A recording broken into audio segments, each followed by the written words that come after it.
Captain Jake Morrison stared at the navigation display with growing dread, his weathered hands gripping the edge of the command console.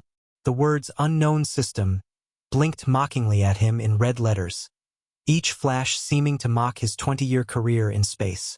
This was supposed to be a milk run, a simple supply delivery to the Mars colonies, not a journey into the cosmic unknown. "Rodriguez, tell me we didn't just jump into uncharted space," he said to his navigator, though the sinking feeling in his stomach already knew the answer. Lieutenant Maria Rodriguez double-checked her instruments with the methodical precision that had made her the best navigator in the supply fleet. Her dark eyes reflected the glow of multiple screens as she ran diagnostic after diagnostic. "Sir, according to our star charts, this system doesn't exist. We're completely lost." She paused, studying the readings with increasing confusion. "The gravitational signatures don't match anything in the database. 3 stellar bodies, unusual orbital mechanics, and..." She looked up with wide eyes. "Captain, the energy readings from this system are off the charts. The UES Wanderer was supposed to be on a routine supply run to the Mars colonies. Instead, thanks to a catastrophic malfunction in their jump drive during what should have been a standard hyperspace transit, they'd somehow ended up in a system that wasn't on any human star map. 3 suns blazed in the distance, a binary pair of golden stars dancing around each other with a smaller red dwarf orbiting them both. The configuration was beautiful but utterly alien, casting strange shadows across the bridge. Morrison's crew of 37 had signed up for cargo runs and supply deliveries, not first contact scenarios. They were haulers, not explorers. The Wanderer itself was a testament to human practicality. A boxy, efficient vessel designed to carry maximum cargo with minimum fuss. She wasn't pretty, but she was reliable, or had been until today.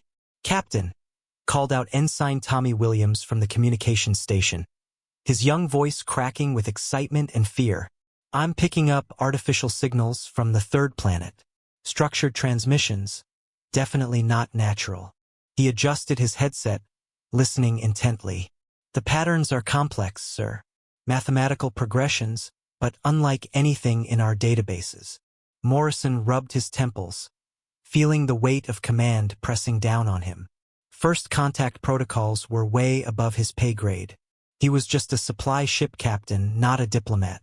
The last time he dealt with anything remotely political was mediating a dispute between 2 mining colonies over water rights.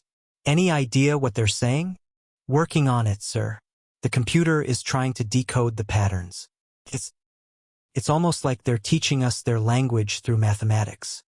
Chief Engineer Beth Anderson's voice crackled over the intercom, her Scottish accent thick with frustration. "Captain, we've got a problem. The jump drive is completely fried. The quantum matrix collapsed during the transition, and half the navigation circuits are melted slag. I need at least 2 weeks to fabricate replacement parts, assuming we can find the raw materials." So they were stuck in an unknown system with aliens. Morrison looked around at his crew. Good people, all of them, but none trained for this kind of situation. They were mechanics, pilots, and cargo handlers, not xenobiologists or diplomats. "Sir," Williams called out excitedly, his fingers dancing across his console, "I think I've got something. The transmissions, they're mathematical sequences. Prime numbers, then the Fibonacci sequence, then something more complex. They're trying to establish first contact." He turned to face Morrison, his eyes bright with wonder. "Captain, they're using universal mathematical concepts to build a communication framework. It's brilliant." Morrison straightened up, his military training kicking in despite his civilian career. Maybe this wouldn't be so bad after all. Mathematics was universal after all. Open a channel. Send back the next numbers in their sequences. Let them know we understand. Williams worked furiously at his station, transmitting the mathematical responses. The alien signals immediately changed, becoming more complex and structured. The universal translator, a piece of technology Morrison had never expected to use, began picking up patterns, then fragments, then increasingly coherent concepts. Within minutes, the breakthrough came. The alien transmissions evolved from pure mathematics to something approaching language. The universal translator chimed softly, indicating successful pattern recognition. "Greetings, sky travelers," came a melodious voice through the speakers, unlike anything Morrison had ever heard. It was musical, layered with harmonics that seemed to resonate in his bones. "We are the Zephyrians of the Third World. Your arrival has been anticipated." Anticipated, Morrison muttered, exchanging glances with his crew. How could they have been anticipated when they didn't even know where they were? "Williams, respond that we come in peace and request permission to orbit while we repair our ship. Use standard first contact protocols." The response came quickly, almost before Williams finished transmitting. "Peace speakers are always welcome. Our Harmony Council grants you safe passage to orbit our world. We are curious about your vessel's design. It is unlike anything in our records." Morrison felt a chill run down his spine. Records? What records? And why did he have the feeling that this accidental encounter was about to become much more complicated than a simple engine repair? The Zephyrians were unlike anything in human xenobiology textbooks, not that Morrison had read many. They stood 7 feet tall, with graceful, willowy builds that seemed to flow rather than walk. Their skin shimmered like oil on water, constantly shifting between deep purples, electric blues, and golden hues that seemed to reflect their emotional states. Their large eyes held an intelligence that seemed ancient and profound, and when they spoke, their voices carried harmonics that made human speech sound crude and discordant by comparison. Ambassador Lyra was the first to board the Wanderer, arriving in what could only be described as a living ship. The vessel seemed to pulse with organic rhythms, its hull rippling with the same color patterns as its pilot's skin. As she stepped aboard the human vessel, Morrison couldn't help but notice how she moved with fluid grace, her 3-fingered hands trailing along the ship's walls as if reading them like Braille. "Your construction methods are fascinating," she said, her voice carrying that strange musical quality that seemed to make the air itself vibrate. "So rigid, so permanent. Yet there is a beauty in this functionality that we have not encountered before." Morrison gave her a tour of the ship, trying to answer her endless questions about human technology. The Zephyrians seemed particularly interested in their manufacturing processes, examining every joint, every weld, every standardized component with the intensity of artists studying a masterpiece. "You create things to last," Lyra observed, watching Chief Engineer Anderson work on the jump drive with methodical precision. The alien leaned closer, her large eyes tracking every movement of Anderson's tools. "Your instruments are designed for efficiency, not beauty. This is unprecedented in our experience." "Well, yeah," Anderson replied, not looking up from her work as she calibrated a quantum matrix stabilizer. "Form follows function. No point in making something pretty if it doesn't work when you need it to." She paused, wiping grease from her hands. "Though I suppose there's a certain beauty in something that does its job perfectly." Lyra's large eyes widened, and her skin shifted to a brilliant golden hue that Morrison was beginning to recognize as excitement. Function over form? How revolutionary. We have always believed that beauty must come first, that function should serve aesthetic purpose. But you suggest the reverse. "Not reverse," Anderson corrected, finally looking up from her work. "Balance. Make it work first, then make it beautiful. But if you have to choose," she shrugged, "I'd rather have an ugly tool that works than a beautiful one that fails." Over the next few days, more Zephyrians visited the ship.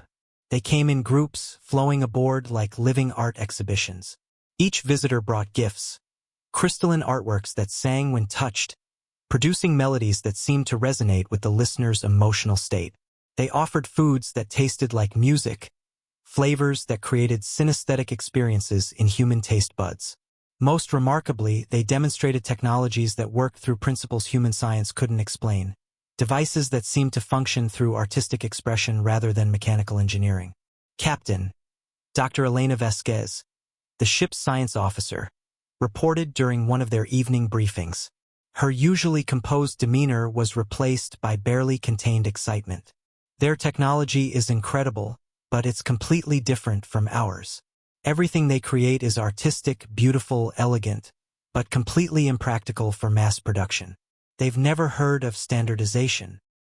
Morrison leaned forward in his chair. What do you mean? Every tool they make is unique, Vasquez explained, pulling up holographic displays of Zephyrian artifacts. Every building is a work of art. Every ship is individually crafted over decades, sometimes centuries. They've never developed industrial manufacturing because they consider it spiritually offensive. Spiritually offensive? Morrison repeated. They believe that creating identical objects diminishes the soul of the creator and the created.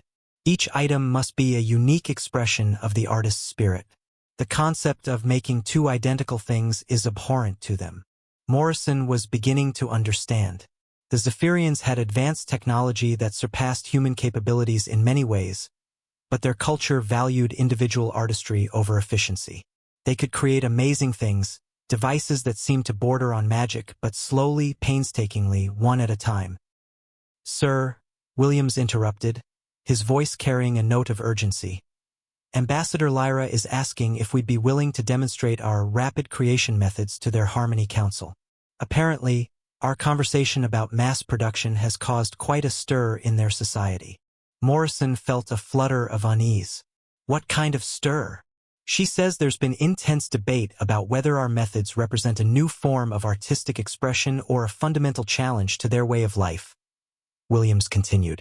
The council wants to see for themselves. Morrison shrugged, trying to push away his growing sense of foreboding. Why not? It's the least we can do. They've been nothing but hospitable.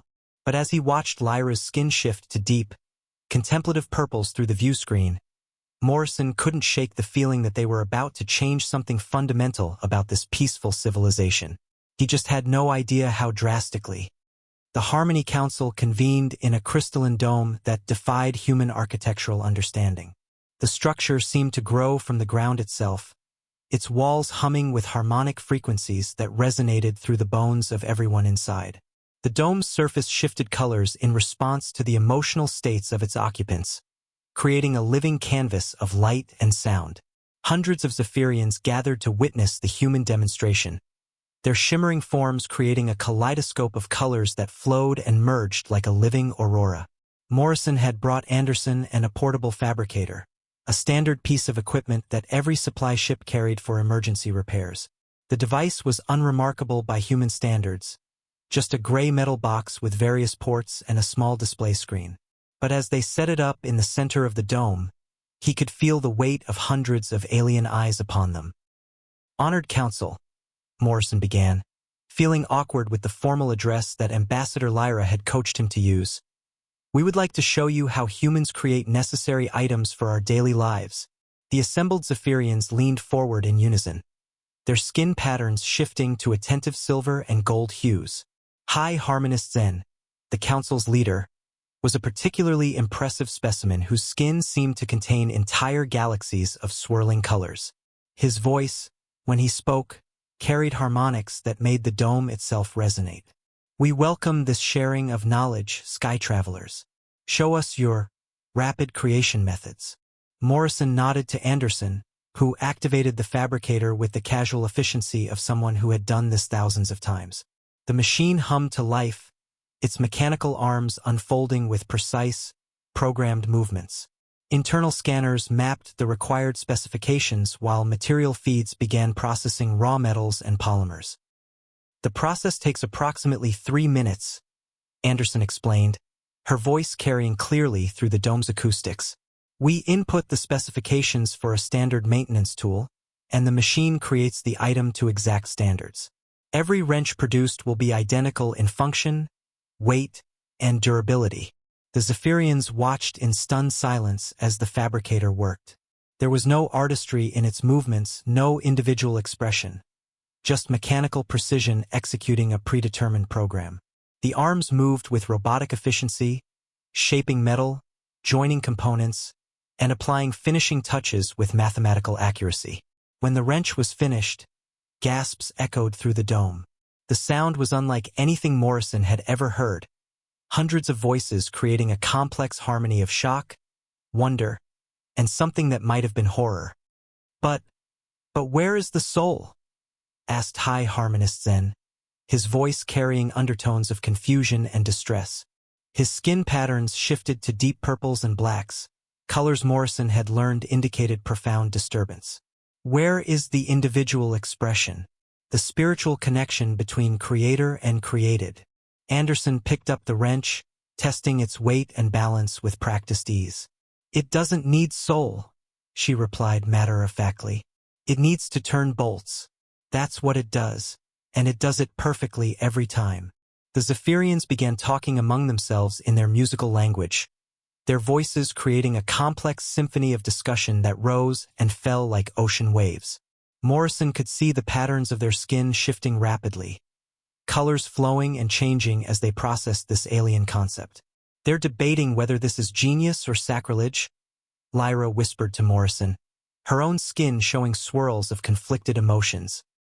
Some see it as the ultimate expression of functional beauty, perfection achieved through repetition. Others view it as the death of artistic expression. Captain, Dr. Vasquez said quietly, leaning closer to Morrison, I don't think they understand the implications. With this technology, they could solve most of their resource problems overnight. They could create infrastructure, tools, even art supplies at a scale they've never imagined. Morrison was beginning to realize that too.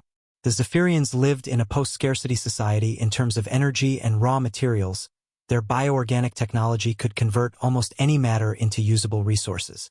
But they were perpetually short on manufactured goods because everything had to be individually crafted by skilled artisans, a process that could take months or years for complex items. The debate among the council intensified, their musical voices creating increasingly complex harmonies. Some Zephyrians were approaching the fabricator with obvious fascination, while others seemed to recoil from its mechanical nature. Honored guests, High Harmonist Zen announced, his voice cutting through the discussion like a conductor silencing an orchestra. We would like to learn more about your methods. The implications of rapid creation are profound. He paused, his skin shifting to contemplative deep blues and golds. Would you be willing to teach us? To show us how this mechanical artistry might be harmonized with our own traditions? Morrison looked at his crew. They were supposed to be fixing their ship and getting home, not revolutionizing an alien society. But these beings had shown them nothing but kindness and hospitality. Anderson was already examining the fabricator with the eye of a teacher, clearly thinking about how to explain human manufacturing principles. We'd be happy to help, Morrison said, unaware that he had just spoken the words that would reshape the galaxy. The dome erupted in a symphony of approval, the Zephyrians' voices creating harmonies of excitement and anticipation. Their skin patterns blazed with golden light, and Morrison felt a warmth of accomplishment wash over him. He had no idea he had just lit the fuse on a revolution. What started as a simple cultural exchange quickly spiraled into something much bigger than Morrison could have ever imagined. The Zephyrians were fast learners, frighteningly fast. Their advanced understanding of material science, combined with their bioorganic technology that could manipulate matter at the molecular level, meant they could not only understand human designs but improve on them almost immediately. Captain, you need to see this, Dr. Vasquez called out during their second week on the planet, her voice carrying a mixture of amazement and concern. Morrison followed her to a Zephyrian workshop that had been established just outside their landing site. What he saw there made him stop dead in his tracks. A group of young Zephyrian artisans were working with human-designed fabricators, but these weren't the same machines they demonstrated to the Harmony Council. They've somehow combined their aesthetic sense with our manufacturing principles, Vasquez explained, her scientific mind struggling to process what she was witnessing. Look at this. She showed him a tool that was functionally identical to a human wrench, but somehow transcended its mechanical nature. The surface had been infused with living metal that responded to the user's grip, adjusting its texture and temperature for optimal comfort. Subtle patterns flowed across its surface, not merely decorative, but functional, providing better grip and indicating stress points through color changes. It was still mass-producible, but each one had variations as unique as fingerprints. It's still mechanically standardized, Vasquez continued, running her scanner over the tool. But each one has subtle variations in the bioorganic components. They've figured out how to maintain their artistic values while embracing efficiency. The manufacturing time has been reduced from months to hours, but each tool still carries the spiritual signature of its creator. Morrison picked up one of the wrenches, and it seemed to warm to his touch, the living metal adjusting its grip pattern to match his hand perfectly. It was the most beautiful tool he had ever held, yet it remained utterly practical. Ambassador Lyra approached them, but her usual graceful demeanor had been replaced by an excitement that bordered on manic. Her skin patterns shifted rapidly between brilliant golds and electric blues, colors Morrison had learned indicated intense emotional arousal. "Jake Morrison," she said, using his first name with an intimacy that hadn't existed before. "You have given us something we never knew we needed. For millennia, we have been limited by our own dedication to individual expression. We could create wonders, yes, but slowly, one at a time. Your methods, they free us to create on a scale we never imagined possible." Morrison felt a chill run down his spine despite the warm workshop air. "Lyra, we just showed you how to make tools faster. That's all." "No," she said, her large eyes gleaming with an intensity that made Morrison uncomfortable. "You showed us how to make anything faster. Food distribution systems, shelter construction, transportation networks, defensive systems." She paused, her skin shifting to deeper, more complex patterns. "We have already shared our fabrication techniques with the other city-states across our world. They are eager to learn." "Defensive systems?" Morrison repeated, latching onto the word that sent alarm bells ringing in his head. "Weapons?" "Of course," Lyra replied, as if it were the most natural thing in the world. "Every advanced society needs the ability to protect itself. But now we can create defensive systems that are both beautiful and effective, produced at a scale that matches the beauty of their function. The Harmony Council is already planning to share this knowledge with our neighboring systems." Dr. Vasquez grabbed Morrison's arm, her grip tight with urgency. "Captain, we need to talk. Privately. Now." As they walked away from the workshop, Morrison could hear the sound of dozens of fabricators humming in harmony, their mechanical rhythms somehow blending with the natural music of Zephyrian voices. The sound should have been beautiful, but instead it filled him with a growing sense of dread. Behind them, young Zephyrians worked with an enthusiasm he had never seen before, their traditional reverence for slow, individual artistry being rapidly replaced by something else entirely. They were discovering the intoxicating power of creation at scale, and Morrison was beginning to realize that he might have just handed them the keys to reshaping their entire civilization. "What have we done?" he whispered to himself, watching as more Zephyrians arrived at the workshop, their skin blazing with excited golden patterns. The revolution had begun, and there was no stopping it now. "We've accidentally started an industrial revolution," Dr. Vasquez said once they were alone in Morrison's quarters. "And not just on this planet. They're spreading our manufacturing techniques to other worlds." Morrison paced the small room. "How was I supposed to know? We demonstrated a fabricator, not a blueprint for galactic domination." "Captain," Anderson's voice came over the intercom, "you need to get down here, now." They rushed to the engineering bay where Anderson was staring at a massive holographic display showing the Zephyrian homeworld. "They've built 17 new manufacturing centers in the past week," Anderson reported. "Each one is producing what they call harmony-efficient goods. They're not just making tools anymore, they're making everything." The display showed cities that had been quaint artistic communities just days before now bustling with activity. Zephyrian architecture was being erected at unprecedented speeds, combining their aesthetic sensibilities with human construction techniques. "Captain," Williams called from the communication station, "I'm monitoring increased traffic throughout the system. Ships are arriving from other worlds, all requesting harmony efficiency knowledge." Morrison watched the hologram with growing horror. Zephyrian ships, previously rare and individually crafted, were now being produced in quantity. Their unique bioorganic hulls were being manufactured using modified human techniques. Sir, Williams continued, I'm also picking up transmissions from the Outer Rim. There's talk of trade disputes. Some of the other species in this region are concerned about the Zephyrians' rapid technological advancement. Ambassador Lyra entered the engineering bay, her shimmer more pronounced than usual, a sign of excitement among her people. Jake Morrison, she said, the Harmony Council wishes to express their gratitude. In less than 2 weeks, you have elevated our entire civilization. We are no longer limited by the old ways. Lyra, Morrison said carefully, what exactly are you planning to do with all this new manufacturing capacity?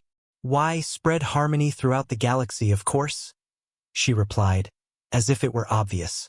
Our philosophy of aesthetic function can benefit all species. We have already begun construction of a fleet to carry harmony-efficient technology to the distant stars. Morrison felt sick. A fleet? Yes, the Council has authorized the construction of 1,000 vessels. With your manufacturing methods, we can complete them in just a few months rather than centuries. The transformation of Zephyrian society accelerated beyond anyone's imagination, like a runaway chain reaction that consumed everything in its path. Within 3 weeks, their manufacturing output had increased by 3,000%, but the numbers didn't capture the true scope of what Morrison was witnessing. What had been a peaceful, artistic civilization was rapidly becoming an industrial powerhouse that made Earth's greatest manufacturing centers look primitive by comparison. Captain, Dr. Vasquez reported during their morning briefing, her voice hoarse from lack of sleep, I've been monitoring their communications around the clock. They're not just building ships, they're building infrastructure on a scale that defies comprehension.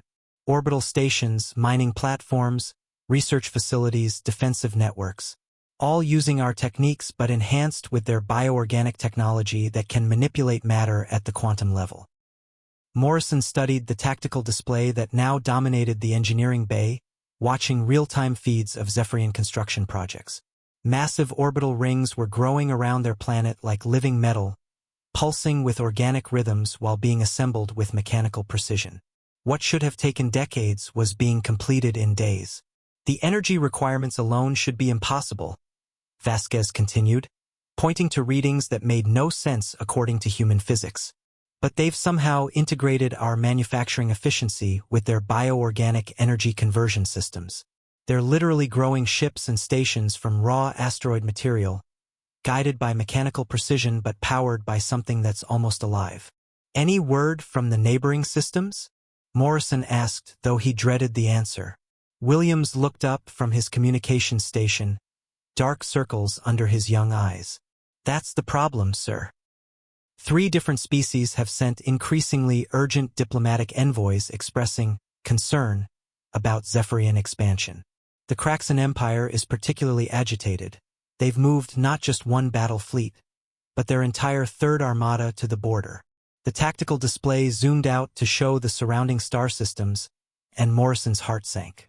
Red markers indicated military movements throughout the region as various species repositioned their forces in response to the Zephyrian industrial explosion. The hegemony of stellar commerce has filed formal complaints with the Galactic Mediation Council, Williams continued. They're claiming that Zephyrian rapid manufacturing is disrupting established trade routes and economic agreements that have existed for millennia.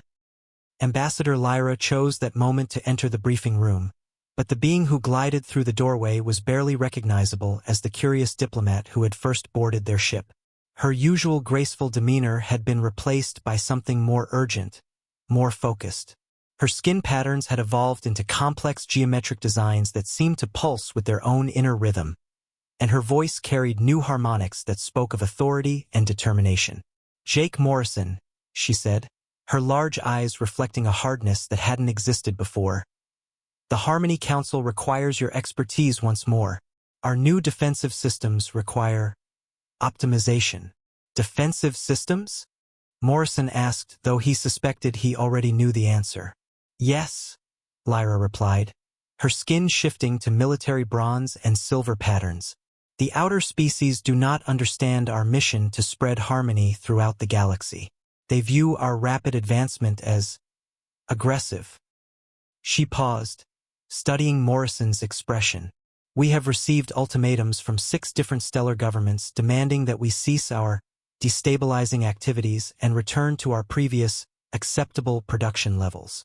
Morrison felt the blood drain from his face. Lyra, you're talking about militarizing your entire civilization. Not militarizing, she corrected, her voice carrying new overtones that made the air itself seem to vibrate. Harmonizing. We seek only to protect our mission of bringing aesthetic function to all species. Our philosophy of beautiful efficiency should not be constrained by the fears of those who cling to old, inefficient ways. She gestured toward the view screen, where dozens of newly constructed Zephyrian vessels moved in perfect formation, their bioorganic hulls gleaming with both beauty and obvious military capability. But if they resist our gift of harmony, she paused, her patterns shifting to darker, more ominous hues. Then we must be prepared to defend the revolution you have given us. This is insane, Dr. Vasquez muttered under her breath. We've turned a peaceful species into a conquering empire. Lyra's hearing, Morrison realized, was more acute than they had ever suspected. Conquering? No, Dr. Vasquez. Liberating. We have learned from your people that efficiency and beauty can coexist, that rapid creation can serve aesthetic purposes. Now we must share this revelation with the galaxy, whether they welcome it or not. Her skin patterns shifted to brilliant golds and electric blues, colors Morrison now recognized as representing absolute conviction. The old ways were beautiful but limited. Your ways were efficient but cold. Together, we have created something perfect, harmony through efficient beauty. The galaxy deserves to experience this perfection. After she left, Morrison's crew sat in stunned silence, watching the tactical display show more and more Zephyrian ships taking up positions throughout their system. Captain, Anderson said finally, her voice barely above a whisper. Our jump drive has been repaired for days now. We could leave. And go where? Morrison replied, staring at the display. We're wanted by no one back home for unauthorized first contact, and we've accidentally created a galactic empire. There's nowhere to run from what we've done. Sir, Williams interrupted, his voice tight with stress. Incoming transmission from the Kraxan Third Armada. They're demanding to speak with the human corruptions responsible for Zephyrian militarization. Morrison closed his eyes, feeling the weight of unintended consequences crushing down on him. Put them through. The revolution they had accidentally started was about to become a war. The Kraxan commander's face filled the screen, a reptilian visage with cold, calculating eyes that seemed to burn with ancient hatred. His scaled features were marked with ritual scars that spoke of countless battles, and when he spoke, his voice carried the authority of an empire that had dominated this region of space for over 2 millennia. Human vessel, he hissed, each word dripping with venom. You will answer for your crimes against galactic stability. I am Fleet Admiral Vextar of the Third Armada, and by the authority of the Kraxan Empire, you are hereby charged with inciting revolutionary warfare. Morrison tried to maintain his composure, though his hands were trembling. Admiral, we're just a supply ship. We got lost and— Silence! The Kraxan roared, his display of fury making several crew members step back from the screen. In 4 weeks, you have transformed a peaceful species into a war machine that threatens the very foundations of galactic civilization. Zephyrian ships now patrol systems they have never entered before.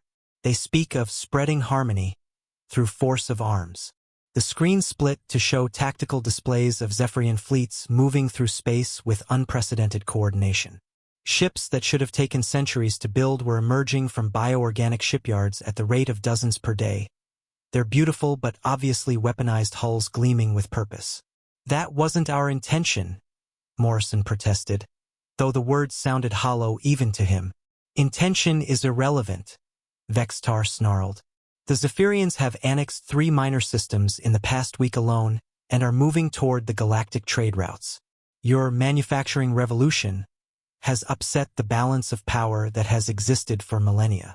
Peaceful species are arming themselves in terror, while aggressive ones prepare for conquest. The transmission cut out, leaving Morrison staring at a blank screen that reflected his own haunted expression. "Captain," Williams reported, his voice barely steady, "I'm monitoring communications throughout the region. The Zephyrians aren't just conquering territories, they're converting entire civilizations. Every species they encounter is being given the choice: adopt harmony-efficient technology or be liberated by force." Dr. Vasquez pulled up a three-dimensional galactic map that made Morrison's blood run cold. "Look at this progression. In 1 month, they've gone from a single planet to controlling 12 systems. Their manufacturing base is growing exponentially. With each world, they add to their Harmony Collective." The map showed a spreading wave of Zephyrian influence, each conquered system becoming a new production center that fueled further expansion. Their bioorganic technology, combined with human mass production methods, was creating a military-industrial complex that could strip mine entire asteroid belts and convert them into fleets within days. "Sir," Anderson said quietly, staring at the energy readings, "they're not doing this out of malice. The intercepted communications show they genuinely believe they're improving the galaxy. Every species they harmonize is taught to see efficiency and beauty as inseparable concepts." "That's what makes it worse," Morrison replied, watching the tactical display update in real time. "They're conquering worlds with the absolute conviction that they're helping. There's no negotiating with that kind of certainty."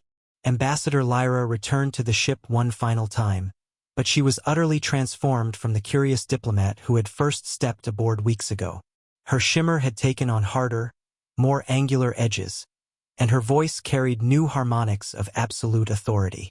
The flowing patterns on her skin had evolved into complex geometric designs that seemed to pulse with military precision. "Jake Morrison," she said, her tone carrying the weight of an empire, "the Harmony Council has reached a final decision. You and your crew will be granted the highest honors of our civilization, the golden resonance of transformative vision. You will be remembered as the catalysts who showed us our true potential." "Lyra," Morrison said desperately, one last attempt to reach the being she had once been, "this isn't what we wanted. We just wanted to fix our ship and go home. We never intended to start a war." "War?" She tilted her head in that gesture that had once seemed curious but now appeared calculating and cold. "There is no war, Jake Morrison. There is only the inevitable spread of harmony. Those who embrace our philosophy join willingly. Those who resist are simply helped to understand." She gestured toward the view screen, where hundreds of Zephyrian ships moved in perfect formation, their bioorganic hulls pulsing with synchronized rhythms that spoke of unified purpose. "Your industrial methods have freed us from the constraints of individual artistry. We can now create beauty on a galactic scale, impose harmony across entire star systems. You're conquering entire civilizations," Dr. Vasquez said, her voice hollow with the weight of what they had unleashed.